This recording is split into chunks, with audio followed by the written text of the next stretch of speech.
মানুষের জীবন কখনোই সমতল পথ নয়। কখনো সবকিছু সহজ মনে হয়, আবার কখনো পৃথিবী যেন হঠাৎ করে সব আলো নিভিয়ে দেয়। ঠিক এমন সময় মানুষ বুঝতে পারে তার শক্তি, তার সামর্থ্য, এমনকি তার পরিকল্পনাও সীমিত। আর যখন সবকিছু হাতছাড়া মনে হয়, তখনও একটি দরজা খোলা থাকে, আল্লাহর রহমতের দরজা। এ পৃথিবীতে কিছু মানুষ আছে যাদের পরীক্ষা যেন অন্যদের চেয়ে বেশি কঠিন, কিন্তু সেই কঠিন পরীক্ষায় তাদের ঈমানকে উজ্জ্বল করে তোলে, চরিত্রকে মজবুত করে তোলে, আর তাদের জীবনের গল্পকে করে তোলে অসাধারণ। আজকের এই গল্প তেমনই এক মেয়ের, এক দরিদ্র, লজ্জাশীলা কিন্তু ঈমান ও সতীত্বে পরিপূর্ণ মেয়ে হাবিবা, যার জীবন একদিন হঠাৎ করেই অন্ধকারে ডুবে গেল। যে হারালো বাবাকে, হারালো নিরাপত্তা, হারালো নির্ভরতা, তবুও সে হারায়নি তার ঈমান, হারায়নি আল্লাহর উপর ভরসা। মরুভূমির কঠিন যাত্রা, অশুভ মানুষের ফাঁদ আর মৃত্যুর মুখোমুখি দাঁড়িয়ে থাকা সত্ত্বেও হাবিবা দেখিয়ে দিল যে আল্লাহর উপর ভরসা রাখে, আল্লাহ তাকে এমনভাবে রক্ষা করেন যেখানে মানুষের কল্পনাও পৌঁছাতে পারে না। এই গল্প শুধু একটি মেয়ের সংগ্রাম নয়, এটি ধৈর্য, সতীত্ব, আওয়াক্কুল আর আল্লাহর রহমতের জীবন্ত দলিল। রাত তখন গভীর। মরুভূমির নীরবতা যেন পৃথিবীর সমস্ত শব্দ গিলে ফেলেছে। আকাশ ভরা নক্ষত্র যেন আজ কিছুটা নিস্তব্ধ, যেন কোনো অদৃশ্য পরীক্ষা এই পৃথিবীতে নেমে এসেছে। দূরে একটি কাফেলার ক্ষীণ আলো দেখা যাচ্ছে, কিন্তু সেই কাফেলার মধ্যেই লুকিয়েছিল এক অদ্ভুত যাত্রা, একজন ঈমানদার নারীর যাত্রা। তার নাম হাবিবা। সে ছিল এক দরিদ্র কিন্তু পরেজগার পরিবারের মেয়ে। তার বাবা ছিল মেহনতি কৃষক, আর মা ছিলেন নম্র, ধৈর্যশীলা গৃহিণী। ছোট থেকেই হাবিবার লজ্জাশীলতা, চরিত্র আর নৈতিক শক্তি গ্রামের সবার প্রিয় করে তুলেছিল। কিন্তু আল্লাহ যাদেরকে ভালোবাসেন তাদেরকে তিনি পরীক্ষা দেন। সেই পরীক্ষার আগুনেই তাদের ঈমানকে ঝলমল করে তোলে। হাবিবার বাবা এক রাতে আকস্মিক অসুস্থ হয়ে মারা গেলেন। পরিবারের সামনে নেমে এলো অন্ধকার। তাদের ঘর ছিল ভাঙাচোরা, জমি খুবই কম, আর টাকা ছিল না বললেই চলে। মা সন্তানকে নিয়ে লড়াই করার চেষ্টা করলেও জীবনের ভার যেন প্রতিটি মুহূর্তে তাকে নুইয়ে ফেলছিল। কিন্তু হাবিবা ছিল মায়ের একমাত্র সাহস। সে বলতো, মা, আল্লাহ আছেন, তিনি আমাদের রিজিক দেবেন। মা মৃদু হেসে বলতেন, আল্লাহ তোমার ঈমানকে কবুল করুন মা। অর্থকষ্ট এমন পর্যায়ে পৌঁছালো যে ঘরে খাবারও থাকত না। প্রতিবেশীরা সাহায্য করত, কিন্তু তারা নিজেরাও গরিব। হাবিবার মা চাইলেন বৃহত্তর শহরে গিয়ে কাজ করলে হয়তো জীবনকে নতুনভাবে গড়া যাবে। কিন্তু শহর দূর, যেতে হলে কাফেলার সাথে দীর্ঘ মরুভূমি অতিক্রম করতে হবে। খরচ এত বেশি যে যাত্রাও করতে পারছিল না। শেষে গ্রামের কিছু মানুষ দান করলেন, আর একজন ব্যবসায়ী বললেন, আমার কাফেলায় যাও, নিরাপদে পৌঁছে দেবে, ভরসা রাখো আল্লাহর ওপর। হাবিবা ও তার মা আল্লাহর নামে তাওয়াক্কুল করে যাত্রা শুরু করলেন। কাফেলায় অনেক যাত্রী ছিল, বণিক, ভিক্ষুক, গরিব, ধনী। সবার মাঝে একটি সাদামাটা জোড়া, একজন বৃদ্ধা মা এবং একজন লজ্জাশীলা তরুণী। তেমন কারো দৃষ্টি আকর্ষণ করেনি, কিন্তু একজন ছিল যার চোখ যেন অশুভ ইচ্ছায় ঘুরে বেড়াত। তার নাম সালিম, কাফেলার এক ব্যবসায়ীর কর্মচারী। হাবিবার শালীনতা, নম্রতা দেখে তার মনে খারাপ ইচ্ছা জন্ম নিল। প্রথমে সে দূর থেকে নজর রাখত, পরে অকারণে কাছে আসার চেষ্টা করত। কিন্তু হাবিবা সব সময় চোখ নিচু করে রাখত, কথা কম বলতো আর মায়ের কাজ ছাড়ত না। মরুভূমি মধ্যভাগে পৌঁছালে হঠাৎ ঝড় শুরু হলো। বালু ঝড়ে পথ দেখা যায় না। কাফেলার প্রধান সিদ্ধান্ত নিল এক জায়গায় থেমে ঝড় থামা পর্যন্ত সবাইকে অপেক্ষা করতে হবে। সেই সন্ধ্যায় কাফেলার সবাই আশ্রয় নিল পাথুরে গুহার ভেতর। কিন্তু ভিড় বেশি হওয়ায় নারী পুরুষকে আলাদা থাকতে হল। হাবিবার মা ছিলেন অসুস্থ, তাই তাকে অন্য নারীদের ঘেরায় রাখা হল। হাবিবা আলাদা স্থানে ঠাঁই পেল, যেখানে নারীরা অনেক ছিল।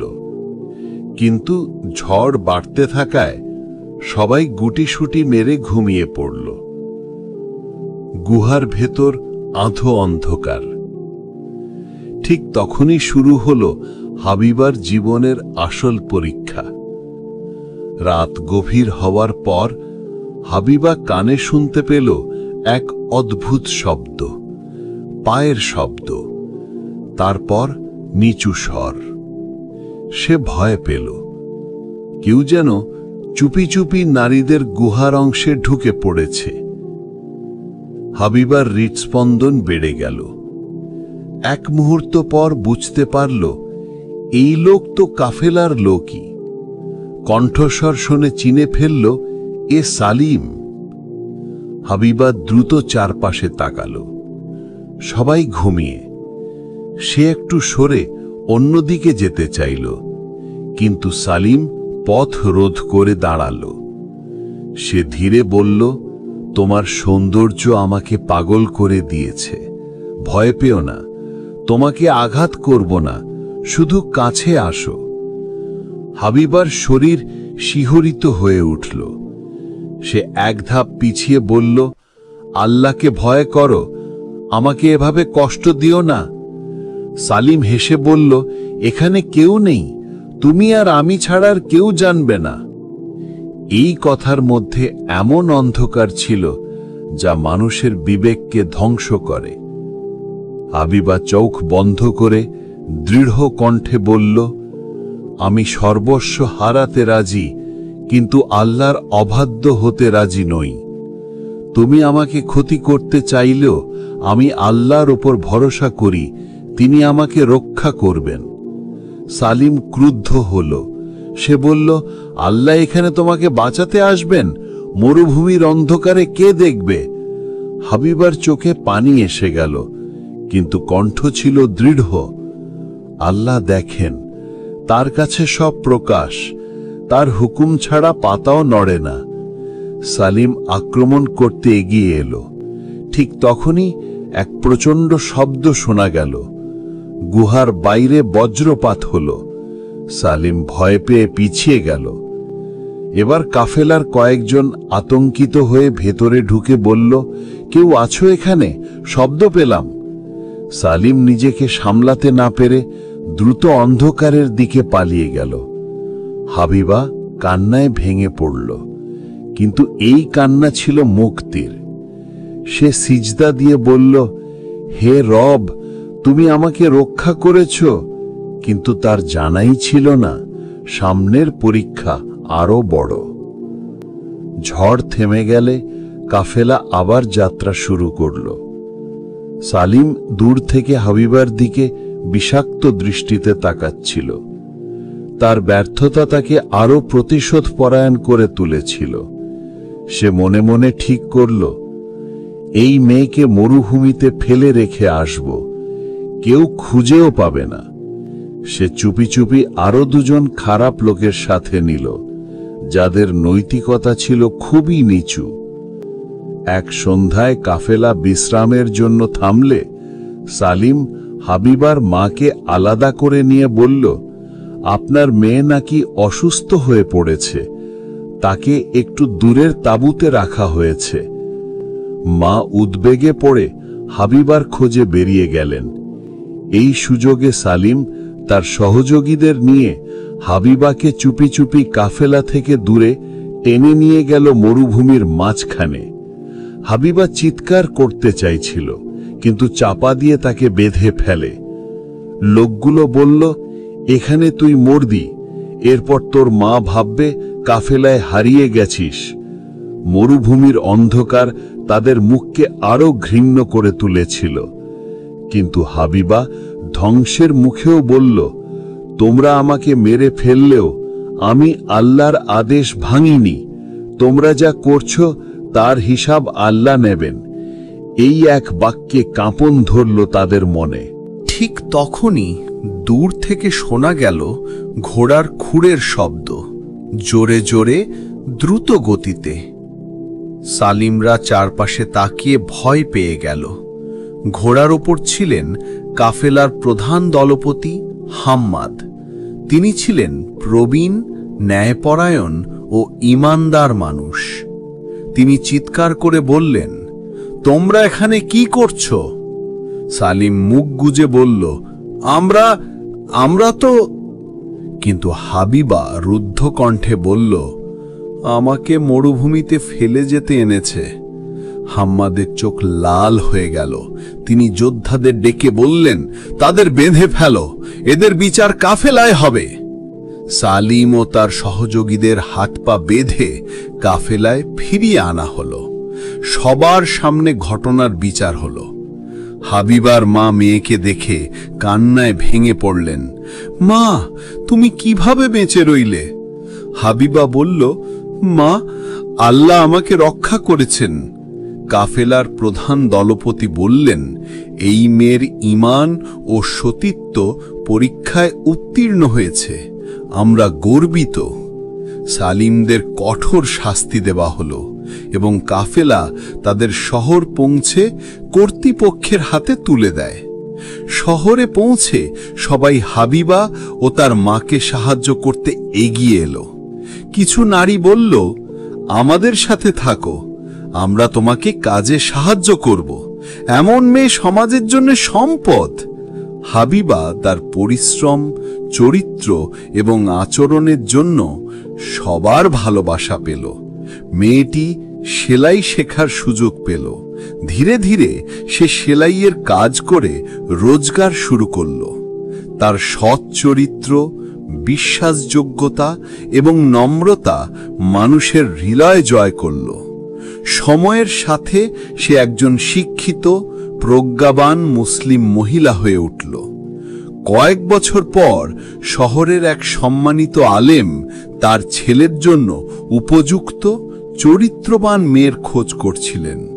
সবাই এক বাক্যে বললেন, হাবিবা চরিত্রের দিক থেকে সেরা উদাহরণ। আলেমের পরিবার হাবিবার পরিবারকে সম্মানের সাথে প্রস্তাব দিল। মা আনন্দে কেঁদে ফেললেন। যে মেয়েকে সর্বস্ব হারানোর মুখে ফেলেছিল দুনিয়া, তাকেই আজ আল্লাহ সম্মান দিলেন।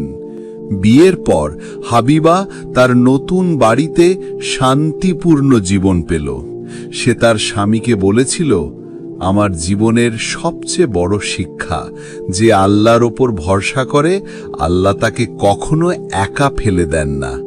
স্বামী বলেছিলেন, তুমি তোমার ঈমান দিয়ে পরীক্ষা পাড়ি দিয়েছ, আল্লাহ তোমার জন্য ভালোই রেখেছিলেন। এই গল্প আমাদের শেখায়, সতীত্ব মানুষের শ্রেষ্ঠ সম্পদ।